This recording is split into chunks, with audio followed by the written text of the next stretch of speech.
पदवी पूर्ण करण्यास यूजीसीने मर्यादा घालून दिली आहे। ठरलेल्या कालावधीतच पदवी पूर्ण न केल्यास पुढे केवळ 2 संधीच मिळणार आहेत। 2 वर्षातच पदवी पूर्ण करणं बंधनकारक राहणार आहे, नाहीतर पुन्हा पहिल्या वर्षापासून शिक्षण घ्यावं लागेल असं यूजीसीनं म्हटलंय। यूजीसीनं सर्व विद्यापीठांना या संदर्भात पत्र पाठवून या महत्त्वाच्या निर्णयाची माहिती दिलेली आहे।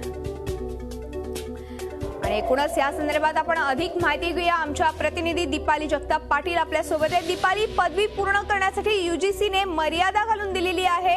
ठरलेल्या कालावधीतच पदवी पूर्ण करावी असं सांगितलेलं आहे। 2 वर्षांचा कालावधी मिळणार आहे, काय सांगाल?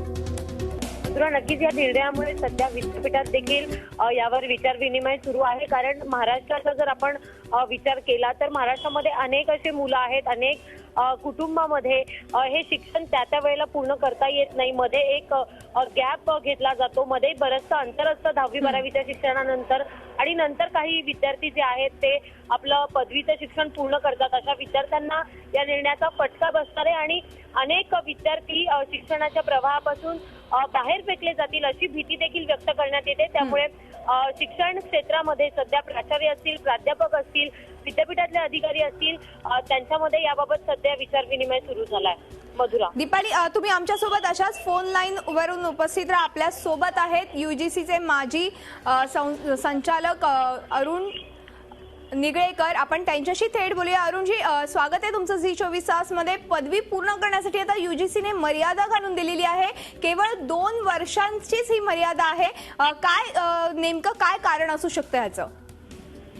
नाही, मला वाटतं की तुमचा जे शब्दप्रयोग आहेत ना ते काही बरोबर नाहीये।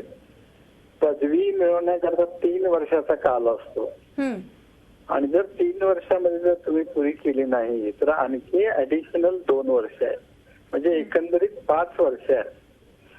तेव्हा असं काही समजायचं गरज नाही आहे की ती अगोदर पाहिजे नंतर पाहिजे। ते 2 वर्ष 3 वर्षामध्ये जर तुम्ही पुरी केली नाही आणि तुम्हाला पुढच्या वर्षी आणखी द्यायचं असेल तर त्या आणखी 1 वर्ष राहिलेले पेपर राहिले तर ते असं एकंदरीत 5 वर्ष आहेत। तेव्हा मला असं वाटत नाही की पूर्वी तशीच पद्धत होती की 5 वर्षामध्ये पदवी परीक्षा पास करावी आणि प्रत्येक विद्यापीठ ते पासच होतं। तेच फक्त विद्यापीठ अनुदान आयोगानं सांगितलेलं आहे। बरोबर आहे। आमच्या सोबत आमच्या प्रतिनिधी देखील आहेत दीपाली, तुम्ही देखील अरुणजींना थेट प्रश्न विचारू शकता।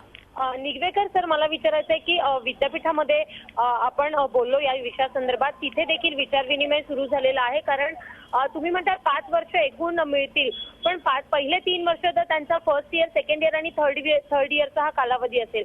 मात्र अनेक मुलं ही नापास होतात आणि त्यानंतर मध्ये नोकरीसाठी गॅप घेतात, अंतर घेतात आणि नंतर पुन्हा त्यांना शिकण्याची इच्छा होते किंवा अनेक गृहिणी देखील अशा असतात। तर अशा विद्यार्थ्यांना याचा फटका बसणार नाही का?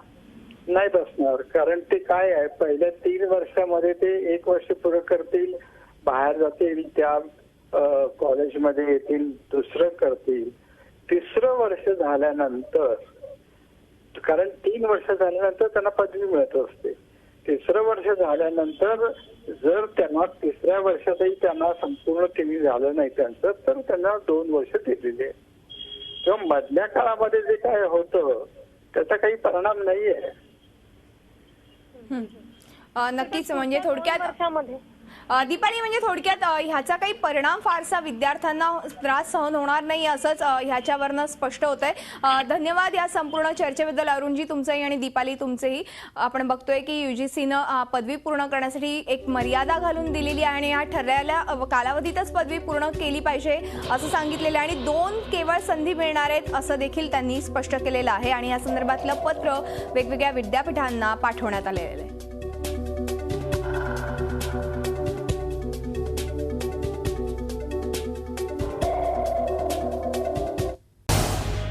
झी24 तास रहा एक पाऊल पुढे।